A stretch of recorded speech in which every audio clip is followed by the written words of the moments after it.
much motherfucking design on right now. Break it down, bring it back, make it clap. I got 3 old thoughts, new block. Biografi Jamaluddin Al-Afghani. Nama asli Jamaluddin Al-Afghani adalah Sayyid Muhammad bin Sabdan Al-Hujjaj gelar Sayyid berbahasa Arab menunjukkan keturunan Nabi Muhammad SAW. Dengan demikian Sayyid Jamaluddin Al-Afghani meskipun kelahiran Afghanistan, dia adalah keturunan Nabi SAW yang dilahirkan oleh istri Nabi Gul. Silsilah nasab Jamaluddin Al-Afghani adalah keturunan Husain Ali bin Abi Thalib. Istri Ali bin Abi Thalib yang melahirkan Husain adalah Fatimah binti Rasulullah Muhammad SAW. Ayah Jamaluddin bernama Said Safar, seorang pengusaha di desa Kanar. Kisah pendidikan Jamaluddin Al-Afghani. Kehidupan yang baik berlangsung terus di mana Said Safar mendidik putranya Jamaluddin Al-Afghani dengan cermat. Dari sinilah wilayah pendidikan Jamaluddin Al-Afghani dimulainya mengaji dan belajar bahasa Arab, ilmu fikih, hadis, tafsir, serta akidah akhlak. Pada usia 16 tahun, ayahnya mengirim Jamaluddin untuk belajar ke Delhi kepada ulama-ulama yang terkenal. Belajar ilmu agama dan bahasa Arab serta beberapa cabang ilmu kemasyarakatan.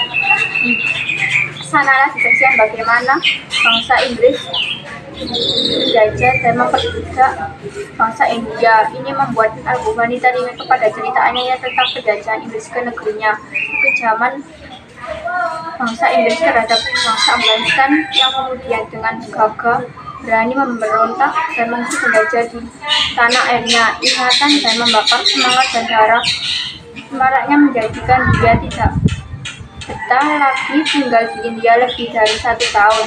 Ia kembali ke Afghanistan dengan darah yang menggelora untuk mengusir penjajah dari seluruh benua Asia pada umumnya dan Asia Tengah pada khususnya. Pemikiran Jamaluddin Al-Afghani. Setelah pergi ke Mekah untuk kedua kalinya, Jamaluddin mulai mencurahkan perhatian dan pemikirannya pada pembebasan dunia Islam dari penjajahan. 1. Despotisme penguasa Muslim. Despotisme adalah bentuk pemerintah dengan satu penguasa baik individual maupun oligarki yang berkuasa dengan penguat politik absolut. 2. Sikap keras kepala dari keterbelakangan umat Islam dalam sains dan peradaban. Eksistensi negara mayoritas Muslim dinilai masih perlu ditingkatkan agar mampu menerima pusat seperti kejayaan pada masa silam. 3. Penyebaran pemikiran mikrob dan merusak cara berpikir seperti takhayul dan keramat. Banyak yang masih salah mempersepsikan ajaran Islam yang sains tersebut sehingga menimbulkan keracuan dalam berpikir dan bertindak. Sering didapati pemilihan ajaran Islam antara Islam urusan agama dengan urusan ekonomi, budaya, politik, ataupun sisi kehidupan yang lain jauh dari ajaran Islam. 4. Kolonialisme dan imperialisme. Negara penguasa wilayah satu negara oleh bangsa lain dengan maksud untuk memperluas wilayah kekuasaan bangsa tersebut dan sistem politik yang bertujuan menjajah negara lain untuk mendapat kekuatan dan ketentuan yang lebih keras. Jamaluddin menyatukan umat Islam dan membangun dunia Islam di bawah satu pemerintah untuk melawan kekuasaan yang asing. Ide-ide Jamaluddin Al-Afghani. 1. Menggerakkan rakyat supaya mengadakan revolusi. Yang kedua, memperbaiki akidah umat Islam.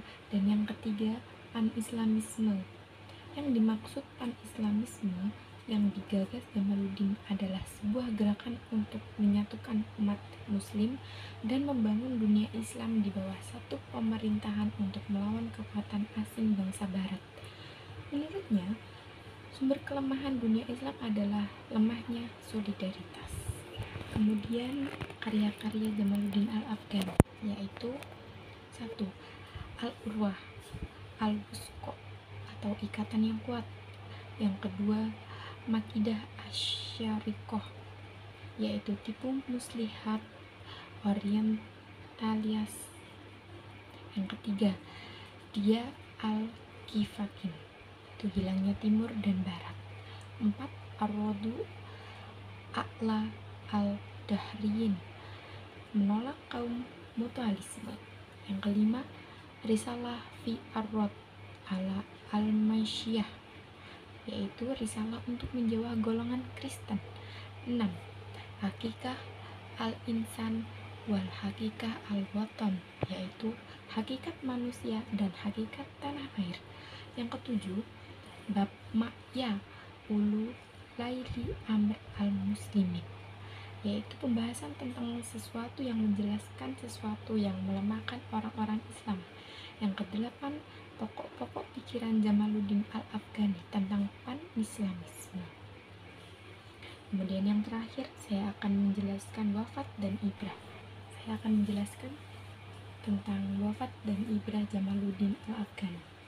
Jamaluddin al-Afghani wafat di Istanbul pada 1897 Masehi.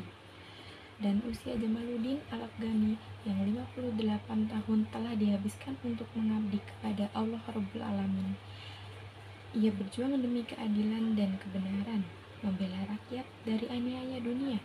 Dari aktivitas dan gagasannya, Jamaluddin dapat dikatakan sebagai orang pertama dalam era modern Islam yang menyadari bahwa penetrasi Barat dan perpecahan dunia Islam. Selain itu, beliau juga mengorbankan semangat untuk kembali ke teologi sunnatullah dengan pemikiran rasional, fisiologis, dan ilmiah guna mengejar ketertinggalan dari Barat. Ide ini mengajarkan agar semua umat Islam seluruh dunia bersatu untuk membebaskan mereka dari perbudakan asing. Bersatu bukan berarti leburnya kerajaan-kerajaan Islam menjadi satu, tapi mereka harus mempunyai satu pandangan hidup.